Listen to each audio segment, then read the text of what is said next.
ঢাকা বিশ্ববিদ্যালয়ে ভর্তি পরীক্ষার প্রস্তুতি তুমি ঘরে বসেই আমাদের ডিউ চ্যাম্পিয়ন ব্যাচের মাধ্যমে নিতে পারবে।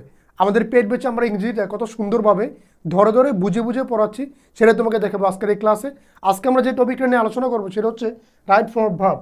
তোমরা জানো এটা এমন একটা টপিক যেখান থেকে প্রতি বছর বিশ্ববিদ্যালয়ে ভর্তি পরীক্ষায় একটা প্রশ্ন কনফার্ম থাকবে, এবং এখানে তোমরা দেখতে পাচ্ছ আমরা এমসিকিউ আকারগুলোকে পড়বো। তার মানে কিন্তু এই না যে আমরা শুধুমাত্র সঠিক উত্তরটা জানবো। আমরা যে কাজটা করবো, এই একটা এমসিকিউর মাধ্যমে একটা রুলস শিখে ফেলবো। অর্থাৎ এখানে এই উত্তরটা কেন সঠিক, বাকি তিনটা কেন ভুল, এগুলোকে ধরে ধরে আমরা বিশ্লেষণ করব, যাতে বিশ্ববিদ্যালয়ে ভর্তি পরীক্ষায় তোমার কনফিউশনের কোনো সুযোগই আর না থাকে। তাহলে দেখো আমাদের প্রথম যে বাক্যটা রয়েছে, I am tired, I go to bed now. এখন যখনই তুমি এখানে নাও দেখে ফেলেছো, নাও দেখার সাথে সাথে তোমাকে মাথায় নিয়ে আসতে হবে যে এই সেন্টেন্সটা হবে আমাদের প্রেজেন্ট কন্টিনিউয়াস টেন্সে। তোমরা জানো কিছু ওয়ার্ড রয়েছে এরকম, now, right now, at the moment, at present, day by day, gradually, rapidly. এই যে শব্দগুলো যখন কোনো বাক্যে থাকবে এবং ওই বাক্যটা দ্বারা যখন কোনো প্রেজেন্ট সময়কে বোঝাবে, তখন আমরা হচ্ছে সেখানে প্রেজেন্ট কন্টিনিউয়াস টেন্সকে ইউজ করব। তাহলে দেখো এখানে আমাদের গোটা হয়ে যাবে এম গোয়িং। কেন এম গোয়িং হবে? কারণ আমরা জানি যে প্রেজেন্ট কন্টিনিউয়াসের গঠন হচ্ছে সাবজেক্ট প্লাস এম ইজ আর ভার্বের সাথে আইএনজি। তাহলে এখানে সঠিক অ্যান্সার হবে বি নাম্বারটা। ওকে, এবার আমরা পরবর্তী যে প্রশ্নটা যদি দেখতে পাই তাহলে হচ্ছে সেটা, he get stronger day by day. সে দিনকে দিন স্ট্রঙ্গার হয়ে যাচ্ছে বা শক্তিশালী হয়ে যাচ্ছে। এখন এখানে দেখো এই ডে বাই ডে নামক একটা ফ্রেজ কিন্তু আমাদের রয়েছে, দিনকে দিন। আমি বলেছিলাম ডে বাই ডে, র্যাপিডলি, আর now, right now, at the moment, এগুলো থাকলে কি হবে? প্রেজেন্ট কন্টিনিউয়াস টেন্স হবে। এখন তাহলে দেখো এখানে আমাদের প্রেজেন্ট কন্টিনিউয়াস টেন্স কোনটা? গেটস না, এটা হচ্ছে প্রেজেন্ট ইনডেফিনিট টেন্স। গট, এটা হচ্ছে আমাদের past indefinite tense. Had got, এটা হচ্ছে আমাদের পাস্ট পারফেক্ট টেন্স। এখানে একমাত্র সঠিক অ্যান্সার হচ্ছে ডি নাম্বারটা, ইজ গেটিং। এটা হচ্ছে আমাদের প্রেজেন্ট কন্টিনিউয়াস টেন্স। আমাদের প্রথম এবং দ্বিতীয় এমসিকিউটা একই সূত্রের অধীনে পড়ে, কিন্তু আমি সেকেন্ড অপশনটা রেখেছি তোমাদেরকে জাস্ট যাচাই করার জন্য, বা তোমরা যাতে নিজেরা নিজেকে একটু টেস্ট করে নিতে পারো সেজন্য। এরপরে যে প্রশ্নটা খেয়াল করো, doctor Radeon is busy. Doctor Ridon তিনি খুবই ব্যস্ত। হি গ্যাভ আ পেশেন্ট নাও। তিনি একজন রুগীকে দেখছেন, এরকম একটা কথা এখানে। তো চারটা option, sees, saw, is, seeing, has seen. এখানে কোনটা সঠিক অ্যান্সার হবে? দেখো আমরা জানি কোনো বাক্যে নাও আসে মানে আমরা এটা একটা টেন্স মার্কার, এবং সে কোন টেন্স ইন্ডিকেট করে? সে ইন্ডিকেট করে বেসিক্যালি হচ্ছে আমাদের প্রেজেন্ট কন্টিনিউয়াস টেন্সকে। তো এখন এখানে আরেকটা কথা আমাদের রয়েছে, কিছু ভার্ব রয়েছে ইংরেজি ভাষায় এরকম যাদের কোনো কন্টিনিউয়াস ফর্ম হয় না। কি কি সেই ভার্বগুলো? ধরো I see, like, love, want, feel, হ্যাঁ, এরকম আরও অনেকগুলো ভার্ব রয়েছে। এগুলো হচ্ছে আমাদের কি স্ট্যাটিক ভার্ব, এদের কোনো কন্টিনিউয়াস ফর্ম হয় না। অ্যাজ ফর এক্সাম্পল ধরো আমি যদি বলি যে আমি একটি পাখি দেখছি, এর ইংরেজি হবে I C a bird. I C a bird. I am seeing a bird, এটা কিন্তু কখনোই হবে না। কেন হবে না? কারণ এই ভার্বগুলো এমন যে এদের কোনো কন্টিনিউয়াস ফর্ম হয় না। এখন একটা ব্যাপার একটু খেয়াল করো, আমাদের এখানে সমস্যাটা যেখানে সৃষ্টি হচ্ছে, এখানে আমরা দেখতে পাচ্ছি নাও ওয়ার্ডটা রয়েছে। আমরা জানি নাও মানে কি কন্টিনিউয়াস হবে। আবার আমি তোমাদেরকে বললাম যে সি ওয়ার্ডটা হচ্ছে আর কোনো কন্টিনিউয়াস হবে না। এখন তোমার ভিতরে একটা কনফিউশন তৈরি হবে যে তাহলে আমি কোনটাকে রাখবো। একটা কথা আছে না যে সামরা কিনা কুল রাখি, এমন একটা অবস্থা। এখানে নাও আছে সেজন্য আমি কি ইজ সিংকে বসাবো? আবার ভাইয়া বললো সি এর কোনো কন্টিনিউয়াস ফর্ম হয় না, তাহলে কি এখানে সিজ হবে? কোনটা হবে আসলে? যাক আমি তোমাকে একটু বলে দিচ্ছি, শোনো। যখন তুমি দেখবা যে এই সি এর মানে হচ্ছে দেখা, কোনো কিছুকে খালি চোখে দেখা, সেই ক্ষেত্রে আমাদের সি এর কোনো কন্টিনিউয়াস ফর্ম হবে না। কিন্তু ডাক্তার রুগীকে দেখছেন, ডাক্তার রুগী কীভাবে দেখেন? আমি তোমাকে যেভাবে দেখি বা তুমি আমাকে যেভাবে দেখো, ডাক্তার কিন্তু রুগীকে সে একই অর্থে দেখছে না। ডাক্তার বেসিক্যালি রুগীকে দেখছে, এর অর্থ হচ্ছে তিনি রুগীকে পরীক্ষা করে দেখছেন। এখানে এক্সামিন অর্থে সি ওয়ার্ডটা ইউজ হচ্ছে। এরকম ক্ষেত্রে আমাদের সি এর কন্টিনিউয়াস ফর্ম হওয়া সম্ভব। অর্থাৎ আমি যে বললাম যে সি বা দেখা, এই শব্দের কোনো কন্টিনিউয়াস ফর্ম হয় না, এটা সব ক্ষেত্রে সঠিক না। কোন ক্ষেত্রে সঠিক? যখন সি এর অর্থ দাঁড়াবে শুধুমাত্র চোখে দেখা, কিন্তু ডাক্তার রোগীকে দেখছেন, তিনি কি করছেন? পরীক্ষা করে দেখছেন। এই ক্ষেত্রে সি এর কন্টিনিউয়াস ফর্ম হতে পারে। এখন দেখো এখানে সঠিক অ্যান্সার হবে তাহলে B, doctor is seeing a patient now. আমাদের এই যে নাও রয়েছে টেন্স মার্কার, এর কারণে সি এখন কি হয়ে যাবে? প্রেজেন্ট কন্টিনিউয়াস টেন্সে চলে যাবে। 4 নম্বর যে প্রশ্নটা, এটা যদি আমরা একটু খেয়াল করি, I gap hungry at the moment, এটা আমাদের চট্টগ্রাম বিশ্ববিদ্যালয়ে এসেছিল। একটা ব্যাপার তুমি খেয়াল করলে দেখবা এখানে আমি যতগুলো প্রশ্ন নিয়েছি একটা কিন্তু আমার নিজের বানানোর প্রশ্ন না, বরং এগুলো সবগুলাই কোনো না কোনো একটা বিশ্ববিদ্যালয়ে ভর্তি পরীক্ষায় আগত প্রশ্ন, এবং তোমাদের সময় প্রশ্নগুলো ঘুরে ফিরে এরকমই আসবে। খেয়াল করো তাহলে, I felt hungry, feel hungry, felt am feeling, কোনটা হবে এখানে সঠিক অ্যান্সার? তোমাকে আমি বলেছিলাম এই যে এক্সপেক্ট, লাভ, ওয়ান্ট, সি, ফিল, এগুলো হচ্ছে কি স্ট্যাটিক ভার্ব।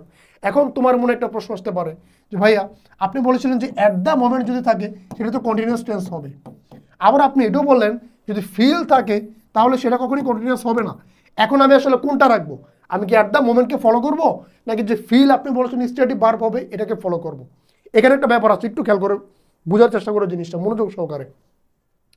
ফিল শব্দটা দ্বারা যখন মানসিক কোনো অনুভূতিকে না বুঝিয়ে শারীরিক একটা অনুভূতিকে বোঝাবে, সেই ক্ষেত্রে কিন্তু ফিলের কন্টিনিউয়াস ফর্ম হইতে পারে।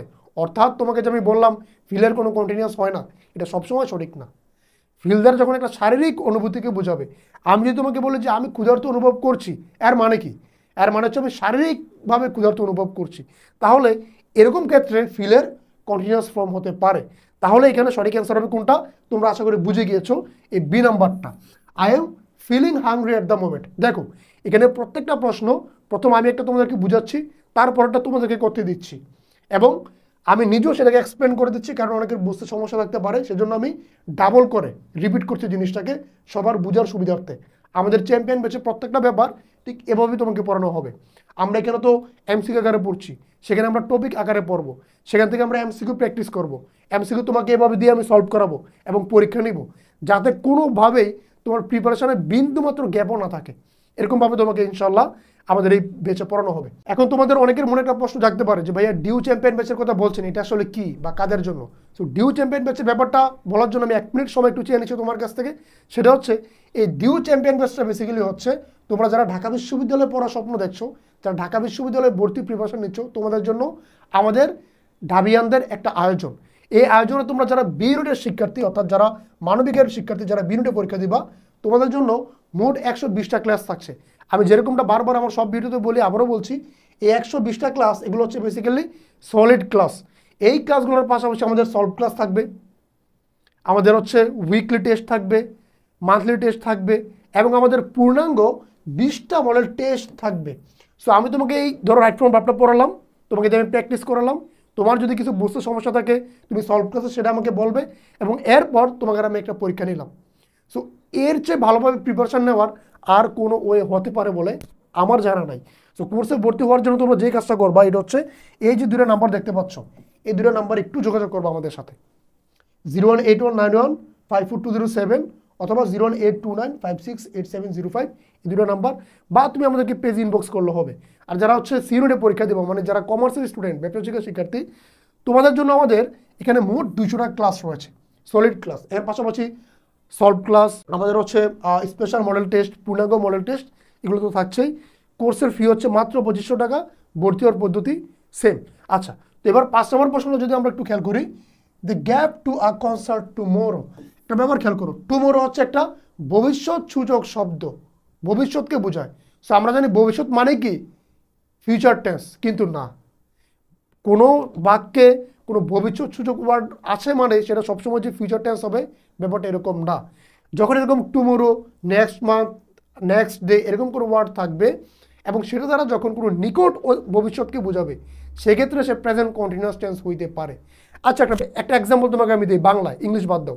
আমি বলি না অনেক সময় যে তো আমি আগামীকাল বাড়ি যাচ্ছি, বা এই যে আমি আগামীকাল বাড়ি যাচ্ছি কথাটা আমি তোমাকে বললাম, দেখো আমি কিন্তু আগামীকাল বাড়ি যাবো বলতে পারতাম, এটা না বলে আমি কি বললাম, আগামীকাল বাড়ি যাচ্ছি। সো এটা হচ্ছে ভাষার একটা ভাবগত ব্যাপার। সো ইংলিশের বেলায় ব্যাপারটা ঠিক সেম। এখানে আমি they will go to a concert tomorrow না বলে আমি বলতে পারি they are going to a concert tomorrow, তারা আগামীকাল একটা কনসার্টে যাচ্ছে, সেম একটা বিষয়। তো এখানে অপশনগুলো দেখো, হ্যাজ বিন গোয়িং, দের সাথে হ্যাজ কখনো হয় না তোমরা জানো। এখানে দে আর গোন কন্টিনিউ, এটা প্যাসিভ টেন্স হয়ে গিয়েছে, প্যাসিভ ভয়েস হয়ে গিয়েছে, এখানে প্যাসিভ হওয়ার কোনো স্কোপই নাই আমাদের হ্যাভ বিন গোয়িং, এটা প্রেজেন্ট পারফেক্ট কন্টিনিউয়াস টেন্স হয়ে গিয়েছে। সো এটাও ভুল, সঠিক অ্যান্সার হবে বি নাম্বারটা, they are going to a concert tomorrow. এবার 6 নম্বর প্রশ্নটা তোমরা একটু দেখো, Suchi got married next month but she has not invited me, সুচির আগামী মাসে বিয়ে হবে কিন্তু সে আমাকে দাওয়াত দেয় নাই। এই ব্যাপারটা ঠিক আগের মতোই, এই যে আগামীকাল বিয়ে হয়ে যাচ্ছে, একটা তাগাদা বুঝাচ্ছি, তাগাদা একটা তাড়াহুড়া বুঝাচ্ছি, একটা নিকট ভবিষ্যৎকে বুঝাচ্ছি। সো এরকম ক্ষেত্রে আমরা কি করি, প্রেজেন্ট কন্টিনিউয়াস টেন্সকে ইউজ করি। তাহলে দেখো এখানে আমাদের গেটস তো হবেই না, উইল হ্যাভ গোটা হবে না। এখন উইল গেট হবে নাকি ইজ গেটিং হবে, এটা নিয়ে একটা কনফিউশন থাকতে পারে, যেহেতু আগামী মাসের ব্যাপার। বাট তোমাকে এটা এই বাক্যের কনটেক্সটটা বুঝতে হবে, একটা নিকট ভবিষ্যৎকে বোঝাচ্ছে, একটা তাগাদা দেওয়াকে বোঝাচ্ছে। সেজন্য এখানে আমাদের এটা প্রেজেন্ট কন্টিনিউয়াস টেন্সে হবে, ঠিক আগের বাক্যটার মতোই। আই উইল গো না বলে আমি বলছি কি আই এম গোয়িং টুমোরো, ঠিক একইভাবে এটা হবে। Suchi is getting married next month, এখানে হবে is getting.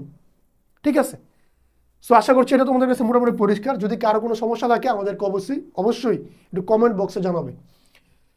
Question number 7, the dog is barking, কুকুরটা ঘেউ ঘেউ করছে।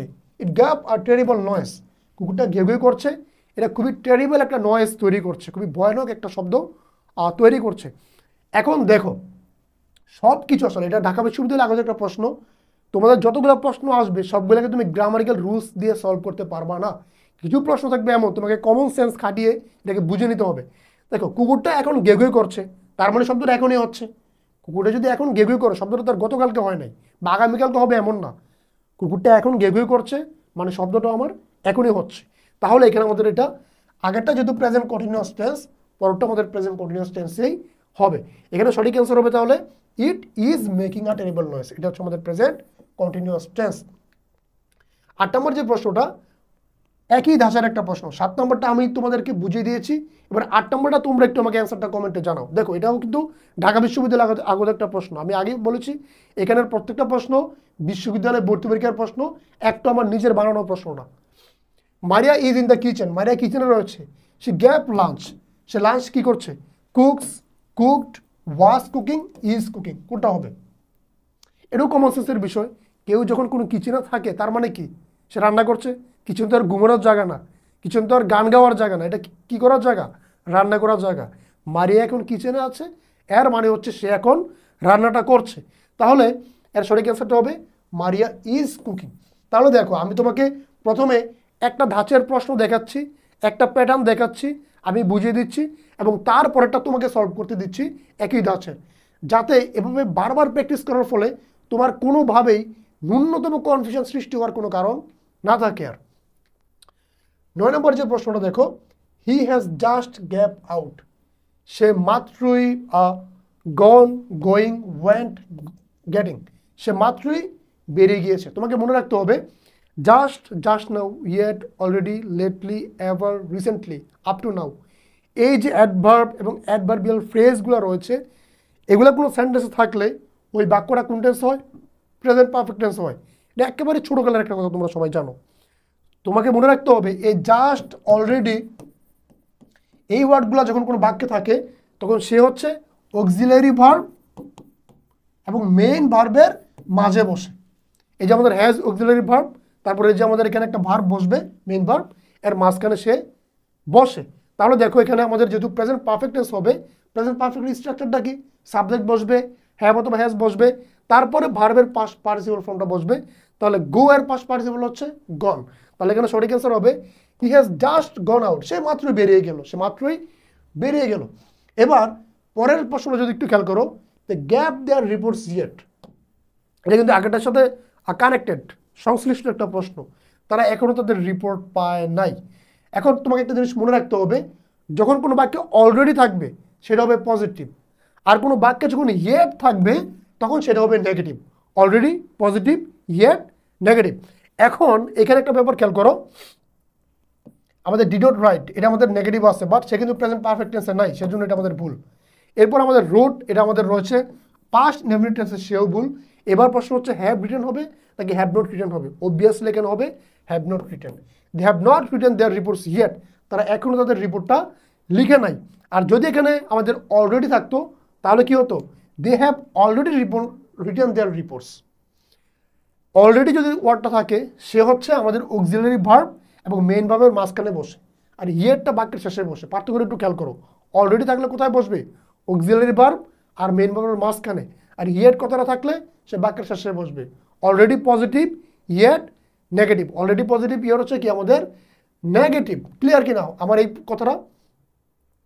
সো এই যে প্রশ্নগুলো তোমাকে আমি সলভ করে দেখালাম, আমাদের চ্যাম্পিয়ন ব্যাচে যেই কাজটা আমরা করব, প্রত্যেকটা টপিক তোমাকে পড়ানোর পরে এরকম ধরে ধরে আমরা বিষয়গুলোকে সলভ করব। তারপরে যদি বুঝতে সমস্যা হয় আমাদের সলভ ক্লাস থাকবে, বা তুমি চাইলে আমার সাথে পার্সোনালি আমার যে হোয়াটসঅ্যাপ নাম্বারটা থাকবে সেখানে কানেক্টেড হয়ে যেতে পারবে। এখানে তোমাকে আমরা ব্যাচ আকারে পড়াবো না, এখানে প্রত্যেকটা স্টুডেন্টকে আমি ইন্ডিভিজুয়ালি নিজের ছাত্র মনে করে, নিজের ছোট ভাই মনে করে পড়াবো। আমি এখানে ব্যাচ পড়াচ্ছি ওই মেন্টালিটি আমার ভিতরে নাই। এই প্ল্যাটফর্মে আমরা যারাই পড়াচ্ছি সবাই ঢাকা বিশ্ববিদ্যালয়ের শিক্ষার্থী। আমরা বিগত 3 থেকে 4 বছর ধরে ঢাকা বিশ্ববিদ্যালয়ের জন্য পড়িয়ে আসছি অনলাইন এবং অফলাইনে। সো আমি তোমাকে এতটুকু নিশ্চিত দিতে পারি যে ইনশাল্লাহ আমাদের ডিউ চ্যাম্পিয়ন কোর্সে ভর্তি হওয়ার পরে অ্যাটলিস্ট ইংলিশটা যেহেতু আমি পড়াবো, আমি যদি ইংরেজি নিয়ে বলি এখানে তোমার কোনো সমস্যা হবে না। অ্যাটলিস্ট ইংরেজির কারণে তোমার বিশ্ববিদ্যালয়ের চান্স মিস হবে এই কথাটা তুমি সম্পূর্ণভাবে ভুলে যাও, একবার মাথা থেকে জেরে ফেলে দাও। সো এখনও বলছি, যারা চ্যাম্পিয়ন কোর্সে এখনও ভর্তির ব্যাপারে সিদ্ধান্ত নিতে পারছো না, তোমাকে বলবো আমাদের হাতে আসলে সময় বেশি নাই। অ্যাজ সুন অ্যাজ পসিবল তোমরা সবাই কোর্সে এনরোল করে নিবে। তোমাদের সাথে কোর্সের ক্লাসে দেখা হবে। সবাই ভালো থাকো, সুস্থ থাকো। আসসালামু আলাইকুম।